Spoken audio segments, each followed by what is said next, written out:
Pagi itu, terdengar suara jam beker berbunyi keras. Ren yang masih mengantuk kesal, lalu melempar jam beker itu jauh dan jatuh ke lantai. Tapi jam beker itu masih berbunyi hanya beberapa saat kemudian mati. Liang Jia beberapa saat kemudian membuka mata dan duduk di tempat tidur, merenggangkan badan sebentar lalu bangun. Saat membuka pintu apartemennya, lalu terlihat blit kamera dan banyak media massa sudah ada di depan apartemennya. Para wartawan bertanya, "Liang Jia, apa kalian berdua punya hubungan spesial?" Yang Jia menutupi wajahnya. Lalu beritanya muncul di koran-koran. Di sebuah rumah di pinggir pantai, Han Ji-eun dengan rambut berantakan mengambil kotak susu dari dalam kulkas, menuangkannya ke dalam gelas, lalu meminumnya. Rumahnya sangat bentakan sekali. Ji-eun adalah seorang penulis novel. Ji-eun mencari ide. "Ah, dasar bodoh. Kenapa dia datang lagi? Seharusnya semua sudah selesai. Kenapa kau datang lagi? Kenapa?" Ji-eun sudah menemukan sebuah ide. Ji-eun naik ke atas, masuk ke kamarnya yang tak kalah berantakan seperti di bawah. Hehehe.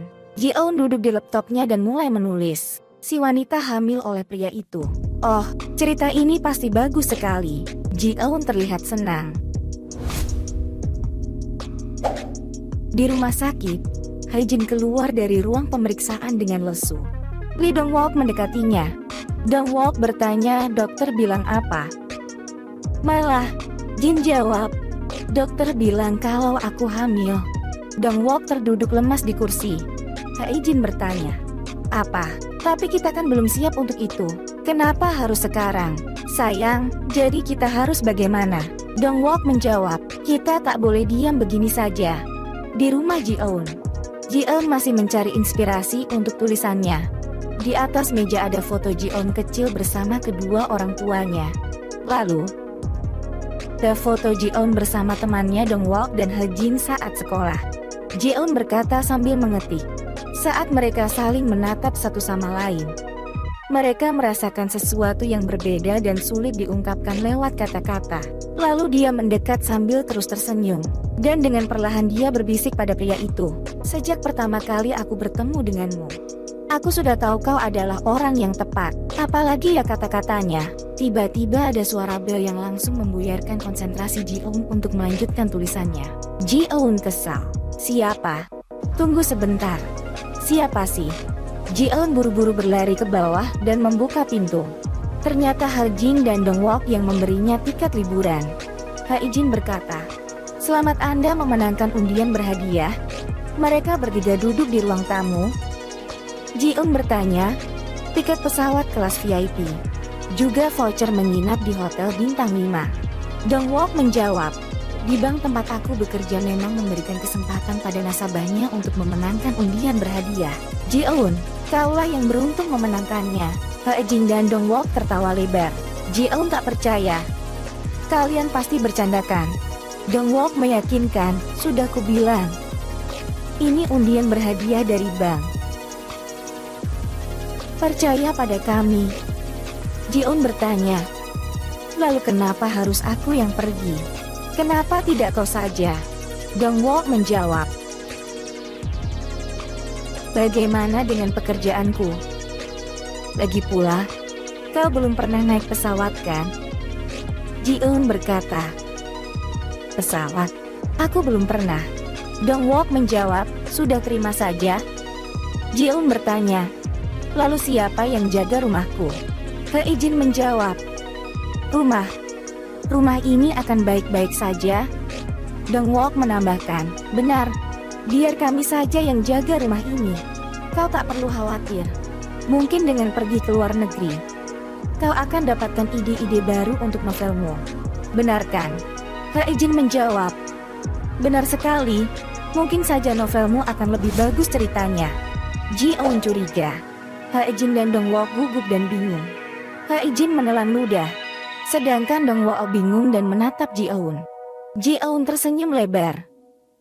"Baiklah, karena ini gratis. Ayo berangkat." Mereka bertiga langsung pergi ke bandara. Mereka bertiga berlari cepat. Dong-wook berlari sambil bertanya, "Kenapa buru-buru?" Ji-eun menjawab, "Aku kan mau liburan, sudah cepat saja jalannya." Hae-jin berkata, Sudah ku bilang, harusnya kita datang lebih cepat. Ji-eun menjawab. Mana ku tahu kalau jalannya akan macet separah itu. Jangan banyak mengeluh, sudah jalan saja. Mereka sudah masuk ke dalam bandara. Di lantai atas bandara, ada Yang Ja yang duduk bersama manajernya di ruang VIP. Sedangkan di depan pintu yang dijaga 2 orang. Sudah ada beberapa fansnya Yang Ja yang berkerumun di sana sambil beberapa kali mencuri-curi foto dirinya. Manajer berkata, saat kau sudah sampai di hotel, kau akan diinterview. Syutingnya akan dimulai di hari kedua. Sesampainya kau di bandara, semua staf dan penerjemah sudah menunggumu di sana. Dan saat kau sudah tiba di China, kita akan selesaikan kontrak dengan pihak IM. Manajer menunjukkan sebuah koran. Apa kau sudah tahu gosipmu dengan Lee Ji-ha? Dalam bulan ini saja sudah 2 kali dicetak beritanya. Kami memintamu lebih berhati-hati dengan image-mu. Yang Ja membaca berita di koran itu sekilas sebelum melemparnya ke atas meja. Yang Ja bertanya, lalu bagaimana dengan jadwal acara di China? Di bagian keberangkatan, Dong Wook berkata, Pat, masuklah ke sana. Ji-eun bertanya, apa setibanya di bandara aku akan dijemput? Dong Wook menjawab, tentu saja. Cepat saja masuk ke sana. Ji-eun mengingatkan, jangan lupa menyiram tanamanku ya. Ha-ijin menjawab, jangan khawatir. Kami akan mengurus semuanya di sini. Masuklah. Nanti kau terlambat. Ji-eun berkata, sekali rasanya. Baru kali ini aku pergi jauh dari rumah. Kau tahu itu kan? Dong Wook menjawab, kau kan sudah dewasa sekarang, sudah seharusnya kau meninggalkan rumah. Ji-eun berkata, baiklah, aku akan pergi. Tolong jaga baik-baik rumahku. Ji-eun pergi. Ha-jin dan Dong Wook menatap kepergiannya. Ha-jin merasa tak enak dan memanggilnya, Ji-eun. Sebentar. Ha-jin mendekati Ji-eun yang hampir masuk ke bagian keberangkatan. Ha-jin mengeluarkan dompet dan memberikan separuh uangnya pada Ji-eun. Ha-jin berkata, ambillah ini. Ji-eun tak mengerti, untuk apa? Ha-jin menjawab, kalau kau sudah di China, kau bisa menukarkannya dengan mata uang China. Makanlah yang banyak dengan uang ini. Ji-eun berkata, tenang saja, semuanya pasti sudah disiapkan untukku kan? Jin memaksa, untuk jaga saja. Dong Wook mengambil uang dari tangan Ha-jin lalu menggenggamkan uang itu di tangannya Ji-eun. Dong Wook berkata, bil saja dokter orang yang mudah sakit, jadi hati-hatilah. Ji-eun tak mengerti. Kenapa sih? Ji-eun akan masuk, tapi tiba-tiba Ha-jin memanggil dan memeluknya. Ji-eun, Dong Wook ikut memeluk Ji-eun. Dong Wook dan Ha-jin berkata bersamaan dengan sedih, Ji-eun, kami menyayangimu. Ji-eun tak mengerti. Kenapa kalian ini? Kenapa kalian jadi begini? Dong Wook dan Ha-jin masih memeluknya. Kami menyayangimu, sangat menyayangimu. Ji-eun tertawa geli. Aku juga menyayangi kalian. Selamat tinggal. Dong Wook dan Ha-jin melepaskan pelukannya. Ji-eun melambaikan tangannya. Dong Wook dan Ha-jin membalas melambaikan tangannya. Ji-eun masuk ke dalam. Di depan pintu keberangkatan, Ha-jin menoleh dan bertanya, Ji-eun akan baik-baik saja kan? Dong Wook menjawab, walau kau tinggalkan dia di hutan sekalipun, dia pasti akan baik-baik saja. Yang perlu kita khawatirkan adalah saat dia pulang nanti. Dia sudah pergi. Ayo kita bereskan semuanya. Dong Wook dan Ha-jin terlihat merasa sangat bersalah pada Ji-eun. Pesawat akan bersiap-siap berangkat. Di dalam pesawat, Ji-eun akan menaruh tasnya di bagasi atas, tapi dicegah oleh seorang pramugari. Pramugari berkata, biar aku saja nona. Ji-eun duduk di kursinya dan benar-benar terlihat seperti orang yang tak pernah naik pesawat. Ji-eun berkata, tempat ini besar sekali. Apa ini? Sandal. Enak juga dipakai. Pramugari bertanya, maaf, Anda mau baca koran? Ji-eun bertanya, yah, apa guncangannya nanti akan sangat keras? Pramugari menjawab, tidak juga. Ji-eun memasang sabuk pengamannya dan membaca koran tentang Yang Jaa. Ji-eun berkomentar, gosip lagi. Dengan siapa lagi dia sekarang? Lee Ji-ha. Kenapa harus dia? Lalu ada seseorang yang datang. Pramugari berkata, selamat datang. Sebelah sini tuan. Silahkan.